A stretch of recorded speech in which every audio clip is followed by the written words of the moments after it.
Okay, first understand plant growth and development के लिए अब तक आपने उसके फिजियोलॉजिकल एस्पेक्ट्स देखे हैं, जो कि मेन बेसिक फिनोमिना है, विच इज फोटोसिंथेसिस।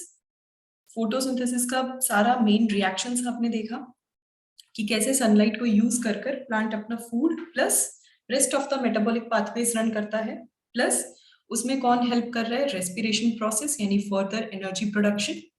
इन्हीं के साथ साथ आपने जाइलम एंड फ्लोएम का फंक्शंस देखा, क्योंकि at the and in food को और एनर्जीज को ट्रांसपोर्ट करने के लिए एक सिस्टम की रिक्वायरमेंट होगी, so which will be done by the vascular system of plant.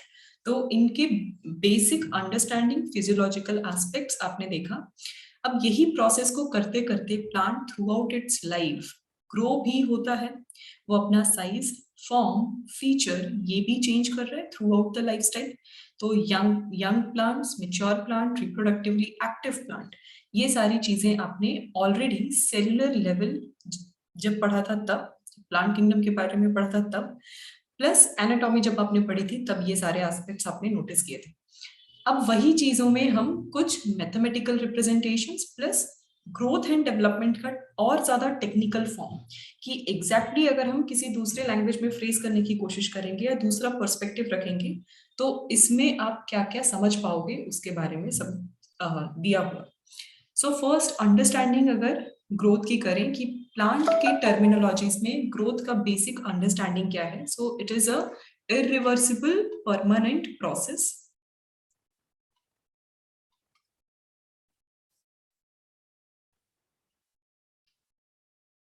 Permanent process में एग्जैक्टली क्या हो रहा है, there is increase in the size,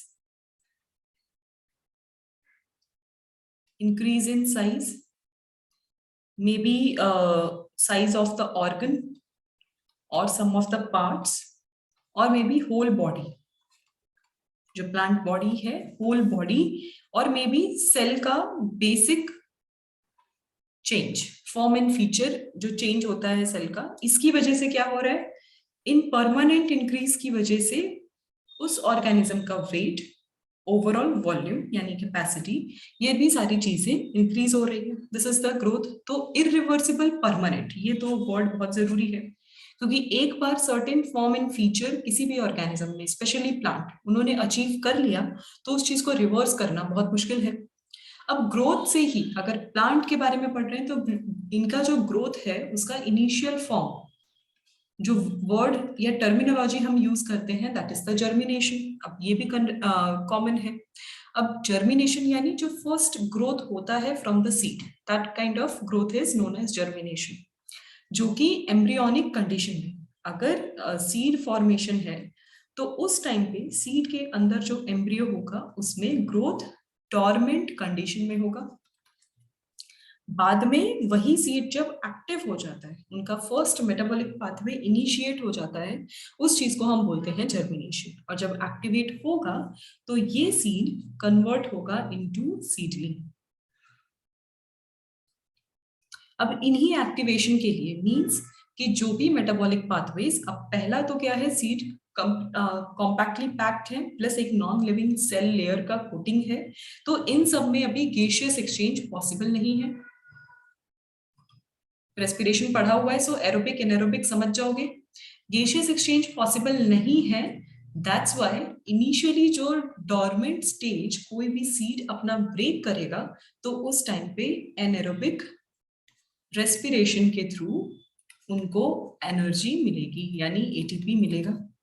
अब ये जो एटीपी है इसी का इस्तेमाल करके स्लोली सीडलिंग बनता है, यानी इनिशियली आपको ग्रीन पार्ट या व्हाइट कलर के रूट लाइक स्ट्रक्चर्स जो रेडिकल का क्या बोलते हैं डेवलपमेंट है, तो ये सारी चीजें आपको नोटिस करने को मिलेंगी। सो this is the initial germination. अब इस जर्मिनेशन के लिए रिक्वायरमेंट क्या क्या होगी, जो ऑलरेडी मिनरल न्यूट्रिशन में पढ़े हो। रिक्वायरमेंट में सबसे इंपॉर्टेंट रिक्वायरमेंट है वाटर, राइट टेम्परेचर, और साथ ही साथ कुछ मिनरल न्यूट्रिशन, जिसमें ऑर्गेनिक इनऑर्गेनिक बोथ कंपाउंड यहाँ पे इंपॉर्टेंट है। अब उस न्यूट्रिशन के एस्पेक्ट्स में जो फिजिकल मैकेनिज्म है, जो ऑलरेडी ट्रांसपोर्टेशन के केस में आपने देखा है, तो फिजिकल मैकेनिज्म में क्या क्या होता है। सबसे पहली चीज, सीड जो होगा वो इम्बाइब होगा, यानी imbibition will takes place, seed का इम्बाइबिशन स्टार्ट होगा। सीड का इम्बाइबिशन अगर स्टार्ट हुआ तो फिजियोलॉजिकली एक्टिव हो जाएगा, यानी day to day activities initiate हो जाएंगी, इट विल इंक्रीज। उसके बाद सबसे पहला ग्रोथ, कभी भी अगर जर्मिनेशन होता है, सबसे फर्स्ट ग्रोथ जो होता है that is of the radical part. कैसे? आप लोगों को एग्जांपल देती हूँ। सब लोगों के घर में स्प्राउट्स या फिर चने ये सारी चीजें भिगोते हैं किचन में। तो अगर टेम्परेचर बहुत ज्यादा है, जब गर्मियों का टाइम आता है, और अगर किसी लेंटिल्स को या फिर ग्रेन्स को अगर ज्यादा देर भिगा के रखा है, तो अगर ज्यादा टाइम हो गया तो आप लोग नोटिस करते हो व्हाइट कलर का पार्ट जो है वो ग्रो होता है। सबने किया है notice? White colour portion, it नेवर्स green, वो कभी भी ग्रीन नहीं होता, इनिशियली वो व्हाइट कलर का होता है। तो व्हाइट कलर फर्स्ट जर्मिनेट इसलिए होता है बिकॉज वो नॉन क्लोरोफिलस प्लांट टिश्यू है, एंड नॉन क्लोरोफिलस एक ही प्लांट टिश्यू है पूरे प्लांट में, दैट इज द रूट। क्योंकि उनका जो क्लोरोप्लास्ट है वो या तो इनएक्टिवेटेड है या फिर प्लांट सेल्स में एब्सेंट है। इन सब चीजों की वजह से जो पहला ग्रोथ होगा वो रेडिकल का होगा। दूसरी चीज, क्यों रेडिकल का? This is the observational answer की हमने ऑब्जर्व किया है कुछ जो सीड्स हैं उनमें। बट ऐसा होता क्यों है? रेडिकल का फर्स्ट टाइम ग्रो होना इसीलिए जरूरी है, द रीजन क्योंकि प्लांट का मेन जो एक्शन है, यानी जो उनका न्यूट्रिशन और फिजियोलॉजिकल एक्शन है, that is the capillary movement, यानी पुल फोर्स, वो उनका बेसिक एक्शन है। तो उन सब चीजों के लिए जो वाटर का इनटेक है वो रिक्वायर्ड है। तो इसीलिए पहले ऐसे ऑर्गन का होना, ग्रो होना जरूरी है जो वाटर सक्शन या फिर उसके इनटेक के लिए स्पेशलाइज्ड हो, and that specialisation is only to the root part. इसीलिए रेडिकल का फर्स्ट जर्मिनेशन होता है इन इस होप में कि सबसे पहले रूट बनेगा। That is the main function, basic rule for the germination part. अब जो ये बेसिक रूल है, इसमें लास्ट टाइम हमने दो टाइप के ओवरऑल एग्जांपल्स देखे थे। पहला था बीन्स का, I showed you diagram also. सबसे पहला जो एग्जाम्पल था वो बीन्स का था। सेकेंड वन वॉज पीस, यानी डाइकॉट के ही केस में, दोनों ही डाइकॉट प्लांट्स हैं। इन डाइकॉट्स के एग्जाम्पल में सबसे पहला जो जर्मिनेशन बीन्स के केस में, या गार्डन बीन्स कह लो, हाइपोकोटाइल का जर्मिनेशन, हाइपोकोटाइल का इलोंगेशन कह लो, या उसकी ग्रोथ हमने देखी। अगर हाइपोकोटाइल इलोंगेशन सबसे पहले होता है तो वो क्या करता है, अपने साथ साथ हाइपोकोटाइल यानी कोटाइल से नीचे वाला पोर्शन, और उसके ऊपर कोटाइल है और ये इलोंगेट हो रहा है, इलोंगेट होके अर्थ के बाहर आ रहा है, तो अपने साथ साथ क्या लेकर आएगा, कॉटिलिडन को भी बाहर ले आएगा। और प्लिम्यूल रीजन तो बना ही है, प्लिम्यूल रीजन आउट ऑफ सॉइल।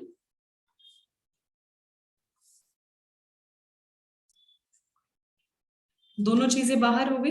इस टाइप का जो जर्मिनेशन होता है, that kind of germination is epigeal. But peas के टाइम पे क्या होता है, पीस के टाइम पे हाइपोकोटाइल इलोंगेट नहीं होता, कॉटिलिडन जो होता है वो इलोंगेट हो जाता है। कॉटिलिडन के इलोंगेशन और उसके डेवलपमेंट की वजह से सिर्फ प्लिम्यूल ही बाहर आता है, और बाकी सारा पोर्शन एंड कॉटिलिडन जो है वो सॉइल के अंदर रह जाता है। So this type of arrangement is हाइपोगियर।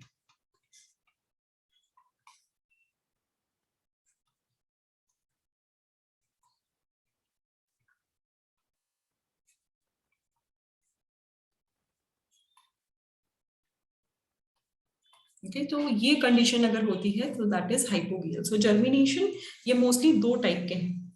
दूसरा, अगर ग्रोथ सस्पेंड हो गया, अगर सपोज जर्मिनेशन हो भी रहा है तो बीच में कभी कभी अनफेवरेबल कंडीशन भी आ जाता है, तो सीड जो होते हैं वो प्रॉपरली या तो इम्बाइबिशन नहीं करते, वहीं पे खुद को स्टॉप कर देते हैं, और मे बी अगर रेडिकल फॉर्मेशन हो भी रहा है बट अनफेवरेबल कंडीशन आ गया, तो ऐसे केस में क्या हो जाता है कि पर्टिकुलर जो सीड होगा या फिर वो प्लांट जो होगा वो उतना ही अपना ग्रोथ रखेगा, और आगे फर्दर कोई भी कॉटिलिडनस डेवलपमेंट नहीं होगा।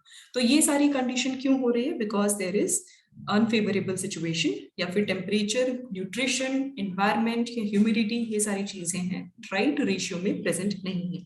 तो अगर सस्पेंडेड ग्रोथ हुआ, उस चीज को हम बोलते हैं क्विसेंस of growth.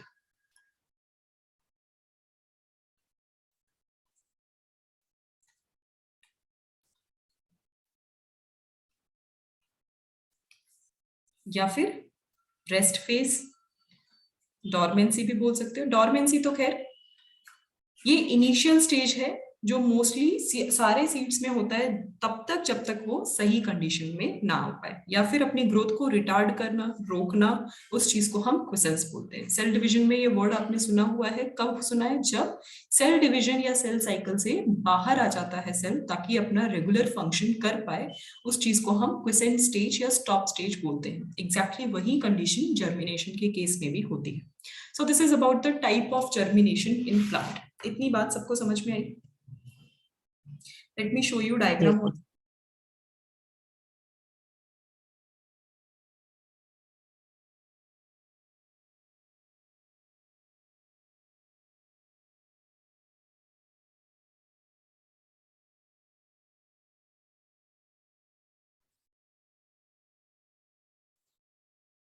If I can remember properly, last time आपको यही वाला डायग्राम रिप्रेजेंट किया था जिसमें टाइप्स ऑफ जर्मिनेशन को प्रॉपरली दिखाया गया है कि कौन सा कैसे हाइपोकोटाइल या एपिगियल एंड हाइपोगियल जर्मिनेशन हो रहा है।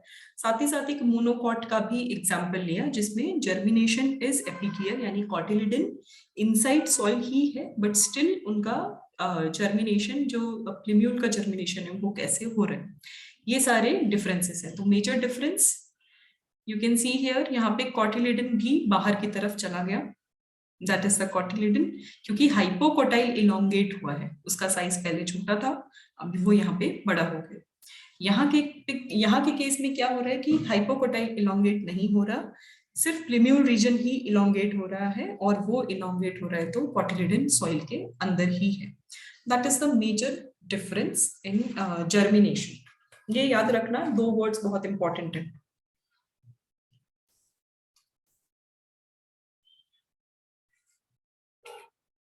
Okay, shall I change the slide?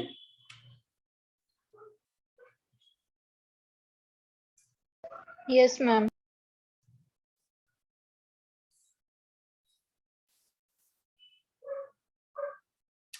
Okay, next part. अभी जर्मिनेशन के बाद प्लांट ग्रोथ के केस में ही कुछ और टर्मिनोलॉजीज एंड कॉन्सेप्ट्स हैं जो समझना है। First is the indeterminate nature of plant. Indeterminate का मीनिंग क्या हुआ? इनडिटर्मिनेट का मीनिंग हुआ कि इनका जो भी ग्रोथ है वो इरेग्युलर है। इरेग्युलर इन द सेंस कि ये चीज अभी तक डिसाइडेड नहीं हुई कि एग्जैक्टली प्लांट और उनकी नेक्स्ट जनरेशन का ग्रोथ एक दूसरे से इतना डिफरेंट क्यों है। उनका साइज, उनका फॉर्म या प्लांट की हाइट्स जो है, it is not going to be same as their parents. ये ऑलरेडी प्रेडिक्टेड नहीं होता इन प्लांट्स, तो इरेग्युलर ग्रोथ हो गया इसमें। अभी जो इनके ग्रोथ्स हो रहे हैं इसमें कुछ इंपॉर्टेंट पार्ट्स जो ऑलरेडी टिश्यूज में हमने पढ़े हैं, जो मेन ग्रोथ रीजन्स हैं। फर्स्ट है एपाइसिस यानी एपिकल रीजन। दूसरा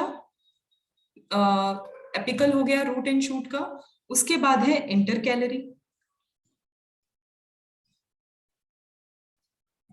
तो इंटरकैलरी है तो यहाँ पे जितने भी टिश्यू सबसे पहले ग्रोथ के लिए काम आएंगे, that will be the meristematic region. So ये फर्स्ट जो है apical region, they are the main source of primary growth. जब इनका सबसे पहला डेवलपमेंट होता है उसी ग्रोथ को हम प्राइमरी ग्रोथ बोलते हैं। इसी के बाद सेकेंडरी ग्रोथ की शुरुआत होती है। सेकेंडरी ग्रोथ मींस जब मेच्योर टिश्यूज वापस से मेरिस्टेमेटिक टिश्यूज बनकर देन किसी स्पेशलाइज्ड सेल का डेवलपमेंट करवाते हो, that kind of condition is secondary growth, which will be initiated by cambium.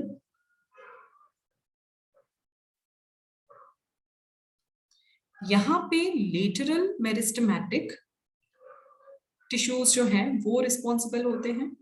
So apical and intercalary meristematic tissue जो है वो प्राइमरी ग्रोथ में रिस्पॉन्सिबल है, देन लेटरल मेरिस्टम जो है वो सेकेंडरी ग्रोथ में रिस्पॉन्सिबल है। अभी जो प्लांट के अंदर मेजॉरिटी ऑफ द कैपेसिटी है मींस ग्रोथ का थ्रू आउट देयर जनरेशन, पूरी लाइफ स्पैन के साथ साथ प्लांट जो है अपना ग्रोइंग इफेक्ट या इनडेफिनिट ग्रोइंग नेचर जो है वो कभी भी लूज नहीं करते. So they have very special quality to retain the capacity of growth, that too throughout their life.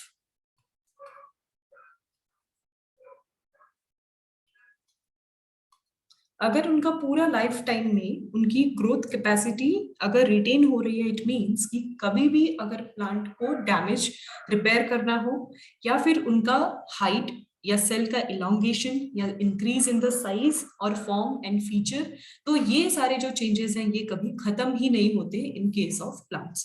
That is the main meaning of this particular line. So plant ही ऐसा organism है जिसमें इस टाइप का growth हमेशा होता ही रहता है. देन इनडिटर्मिनेट मेरिस्टेमेटिक ग्रोथ, या फिर कह लो इनका जो ओवरऑल ग्रोथ हुआ उसमें आप क्या बोलोगे? इसमें ये हुआ कि रूट एपिकल मेरिस्टम. कौन कौन से ग्रोथ को आप ऐड करोगे? Root apical meristem, then shoot apical meristem plus intercalary plus vascular cambium का सेकेंडरी ग्रोथ. ये सारी चीजें इसमें मिक्स हो जाएंगी, सब कुछ ऐड होगा, यानी प्राइमरी एंड सेकेंडरी को ऐड कर दिया तो ओवरऑल इनडिटर्मिनेट नेचर होगा. देन इनके बीच में जो प्लांट स्टेम एंड रूट्स का जो ग्रोथ है वो इनडिटर्मिनेट है, बट कुछ ऐसे भी फीचर्स हैं या स्पेशल ऑर्गन्स हैं जो कि डिटर्मिनेट नेचर में ग्रो करते हैं. So the most common example is leaf plus flower. Leaf mostly seasonal होते हैं, आफ्टर वन टाइम वो लीफ जो है डैमेज हो जाते हैं या फिर उनका सेनेसेंस यानी उनकी एजिंग होती है, येलो या ड्राई या ब्राउनिश कलर होकर उनका शेडिंग हो जाता है. तभी उन्हीं प्लांट की लाइफ स्पैन और उनके फीचर्स अगर चेंज होते हैं तो उसी चेंज को हमने उसी चेंज की वजह से हमने हमारे सीजन्स या वेदर्स भी डिसाइड किए हैं. बिकॉज वो चेंज क्यों आता है? बिकॉज एनवायरमेंटल चेंजेस या फिर कोई भी क्लाइमेटिक चेंजेस हो रहे हैं, जैसे कि टेम्परेचर इंक्रीज या डिक्रीज होना. अगर बहुत ज्यादा टेम्परेचर है यानी बहुत ही क्या बोलते हैं ओवरऑल वार्म कंडीशन है, वार्म कंडीशन की वजह से ट्रांसपीरेशन ज्यादा होगा. ट्रांसपीरेशन ज्यादा हुआ मींस वाटर लॉस ज्यादा होगा. वाटर लॉस ज्यादा होने पे सबसे बुरा असर जो होता है वो लीव्स पे ही होता है, क्योंकि लीव्स के पास ही क्लोरोफिलस पिगमेंट्स हैं. तो वो क्लोरोफिलस पिगमेंट्स जो हैं वो प्रॉपरली एक्टिवेट या अपना काम नहीं कर पाएंगे in higher temperature. Also enzymes का डैमेज, हायर टेम्परेचर पे एंजाइम्स डैमेज हो जाते हैं. सो वही कंडीशन वेदर जो है या कोई भी सीजन जो है ईयर का, उसका कंप्लीटली रिलेशन है प्लांट के ऊपर क्या असर हो रहा है उन्हीं सब सीजन से. तो अगर प्लांट शेड करते हैं उस टाइम को हम फॉल सीजन या ऑटम जो नॉर्मली हम कहते हैं वो कहा जाता है. सो लीफ का जो लाइफ स्पैन है that is going to be determinate. Flower का भी सीजन के हिसाब से, कुछ प्लांट्स हैं वो ऑल्टरनेट ईयर में फ्लावर प्रोड्यूस करते हैं, कुछ एवरी 2-3 मंथ्स में भी प्रोड्यूस करते हैं, कुछ ऐसे प्लांट्स हैं जो सिर्फ ईयरली एक बार करते हैं, वंस इन अ ईयर. तो ये जो फ्लावर फॉर्मेशन है देन एक श्योरिटी के साथ उसी टाइम या उसी वेदर कंडीशन में होगा, that is also the determinate kind of growth. तो यही दो कॉमन एग्जाम्पल्स या फिर कह लो दो नेम्स जो कि डिटर्मिनेट ग्रोथ कराते हैं. रेस्ट ऑफ द प्लांट अगर फेवरेबल कंडीशन नहीं है तो लीफ और फ्लावर ग्रोथ भले ही डिले हो जाए बट स्टिल स्टेम और रूट का ग्रोथ जो होगा वो कंटिन्यूएशन फॉर्म में रहेगा. So these are the two example.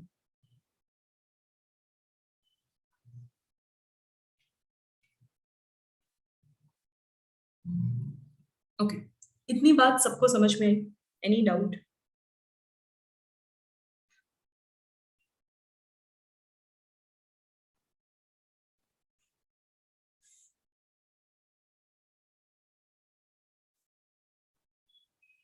आप लोगों ने ऑलरेडी पढ़ा हुआ है but still kind of a revision हो गया आपके लिए. स्टिल कोई डाउट है, कुछ ऐसा लग रहा है कोई बात नहीं समझ में आ रही, then tell me.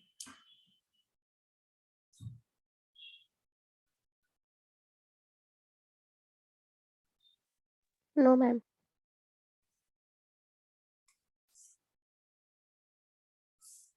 Okay, if there is no doubt then let's move ahead and understand the phases of growth.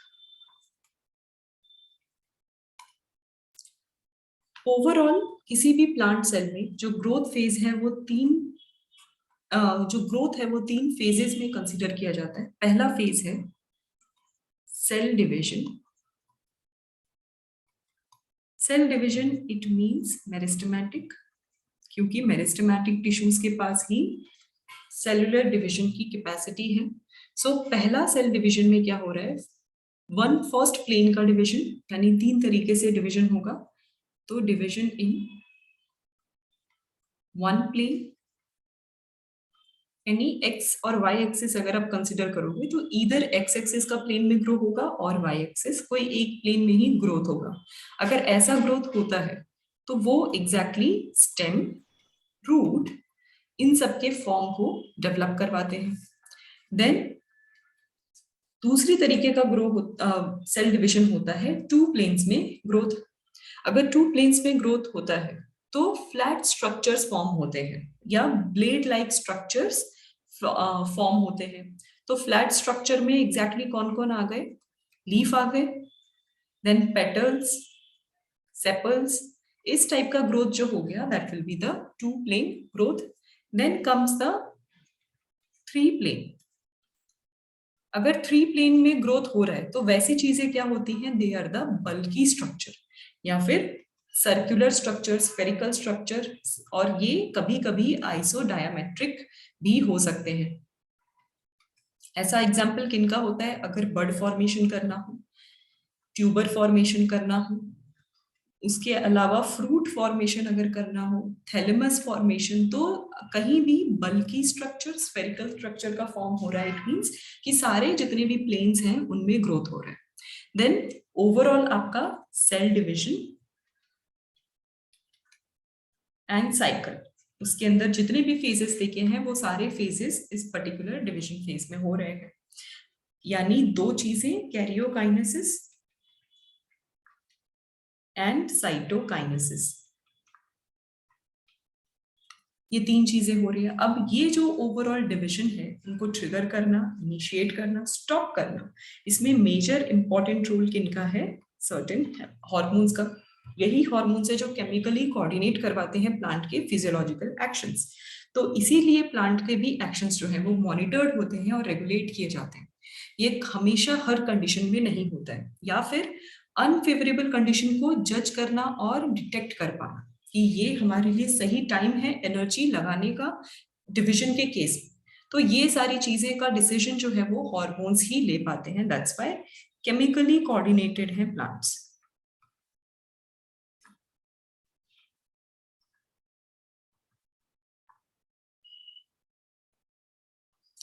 Second form of division, अभी जो सेकेंड टाइप है that is about cell enlargement.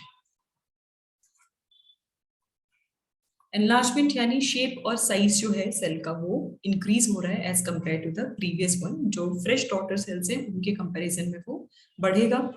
तो अभी सेल धीरे धीरे अपने dominant phase में आएगा।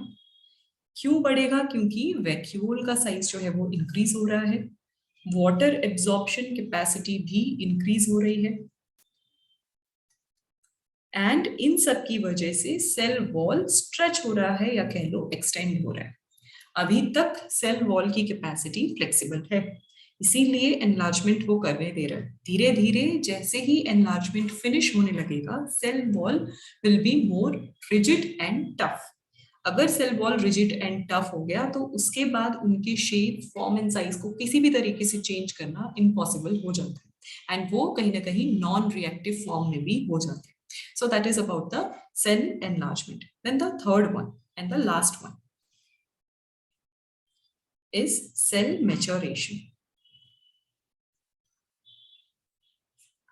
सेल मेच्योरेशन का मीनिंग क्या है कि अब जो सेल्स बन गए, सिर्फ डिविजन ही तो काम नहीं है किसी भी प्लांट में।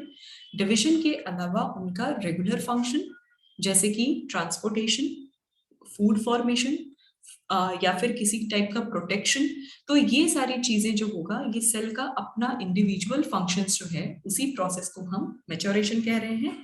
एंड दूसरी लैंग्वेज में हम बोल रहे हैं डिफरेंशिएशन। अब आपको मिलेंगे स्पेशलाइज्ड सेल, और इन्हीं स्पेशलाइज्ड सेल को एनाटॉमी की लैंग्वेज में आपने permanent cell and permanent tissues के बारे में पढ़ा है। अभी इनका जो होगा कोई भी टाइप का ग्रोथ नहीं हो सकता, किसी भी टाइप का एनलार्जमेंट और मॉडिफिकेशन, ये इस तरह की चीजें जो होंगी वो नहीं हो सकती। देन इनमें डिपोजिशन स्टार्ट हो जाता है। डिपोजिशन मतलब जैसे लिग्निफिकेशन, तो लिग्निन, सेरिन, पेक्टिन ऐसे प्रोटीन्स का डिपोजिशन स्टार्ट हो जाता है, क्योंकि सेल वॉल को अब फिक्स करना है या फिर रिजिड करवाना है। तो ये सारी चीजें होंगी। अगर डिपोजिशन होगा तो जैसे जैसे डिपोजिशन होता जाएगा सेल वॉल डेड, या तो डेड का फंक्शन करेंगे या फिर अलाइव का फंक्शन करेंगे based on the type of cell. Yes, any doubts?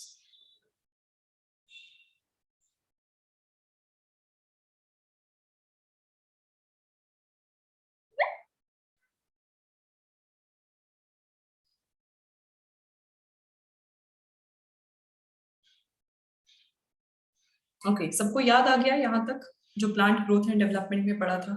Any doubt till here? किसी कॉन्सेप्ट में डाउट?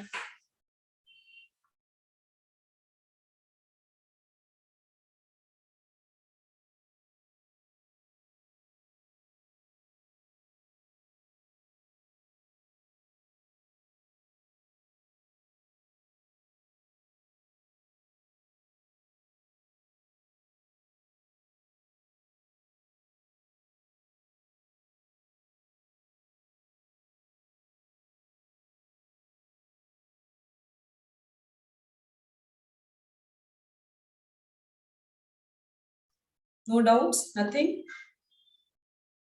बच्चे रिस्पॉन्ड करो हाँ या ना, या कोई बात नहीं समझ में आ रही, या मोनोटोनस हो रही है क्लास?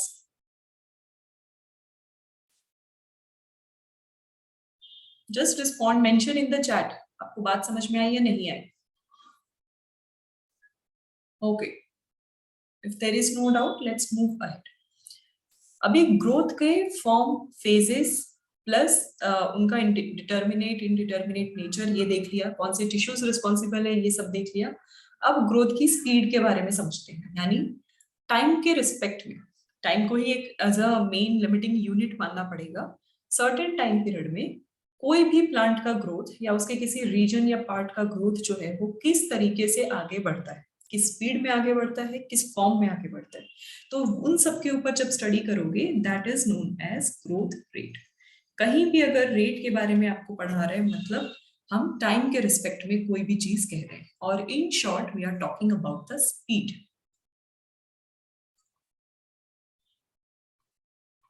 ऑफ एनी कंडीशन, चाहे वो किसी चीज का मूवमेंट हो, ग्रोथ हो, इन सब चीजों में क्या हो रहा है, मूवमेंट हो रहा है, टाइम का मूवमेंट है। And initial and final result के बारे में आपको डिफरेंशिएट करना होगा। सो दैट्स व्हाई हम ग्रोथ रेट को मेजर करेंगे। देयर आर डिफरेंट वेज जिनकी मदद से ग्रोथ रेट को मेजर किया जाता है। पहला है arithmetic, second one is geometric, and ये जो दो तरीके हैं, यानी आगे जो आप पढ़ोगे मींस क्यों ऐसा कहा गया, जाइगोटिक डिवीजन और उसकी बाद जो जर्मिनेशन स्टडी है, उन दोनों को ध्यान में रखते हुए, उन दोनों में के ही प्रॉपर ऑब्जर्वेशन पे इस दो टाइप की स्टडी को समझा गया है। सो पहला अंडरस्टैंड करते हैं अरिथमेटिक।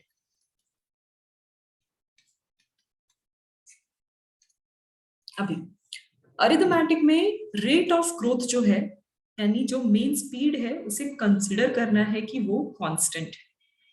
तो पहला कंडीशन इसमें ये हुआ कि इसमें रेट ऑफ ग्रोथ को कांस्टेंट समझना है, और जैसे जैसे ग्रोथ इंक्रीज होता जाएगा, ग्रोथ आगे बढ़ता जाएगा या उसकी स्पीड इंक्रीज होगी, वो चीज को बोलेंगे हम अरिथमेटिक प्रोग्रेशन। अब अरिथमेटिक प्रोग्रेशन का मीनिंग क्या हुआ, कहीं भी कोई भी पैटर्न अगर फिक्स हो गया, चाहे उस डिफरेंस को आप कांस्टेंट रख दो, किसी पैटर्न को आप कांस्टेंट रख रहे हो, तो वो चीज को अरिथमेटिक प्रोग्रेशन बोलते हैं। एग्जाम्पल, जब 2 4 6 8 सपोज यहाँ पे नंबर ऑफ सेल्स के बारे में बात कर रहे हैं, this is one of the example. Number of cell, zygote है, जाइगोट की स्टडी आपने की और नंबर ऑफ सेल्स उसमें आपको ऑब्जर्व करने हैं। तो अरिथमेटिक कंडीशन आप कैसे कहोगे, जब 2 सेल, 4 सेल, 6 सेल, 8 सेल, आप ये डिफरेंसेस में टाइम मेजर कर कि 2 से 4 सेल होने में कितना टाइम लगा, and similarly all the differences. तो इस टाइप का अगर आप अंडरस्टैंडिंग रखोगे तो उस चीज को बोलते हैं अरिथमेटिक प्रोग्रेशन। अब इस रेट और अंडरस्टैंडिंग कॉन्सेप्ट के ऊपर जो मेन फॉर्मूला डिफाइन किया गया, that formula is LT is equal to L0 plus RT। अब इसका डिस्क्रिप्शन कि एग्जैक्टली कौन से सिग्नल्स, साइंस किस चीज के लिए हैं। तो पहला जो है LT, it is the length. अगर ग्रोथ होगी तो साइज में इंक्रीज होगा, तो यहाँ पे साइज को लेंथ में कंसिडर किया है। Length at the given time, कोई भी टाइम जो हमें फाइंड करना है उस टाइम पे क्या लेंथ है उसका मेजरमेंट। देन L0 जो हमने कांस्टेंट कहा था, 0 के टाइम पे लेंथ एट 0, इनिशियली जो ग्रोथ था उसको हमें देखना है। Then R is the main growth rate. अब वो जो ग्रोथ रेट है that is constant over here, that's why R हमेशा कॉमन ही रहेगा यहाँ पे। Then T is the given time, जिस टाइम पे आपको जो अंडरस्टैंडिंग रखनी है वो।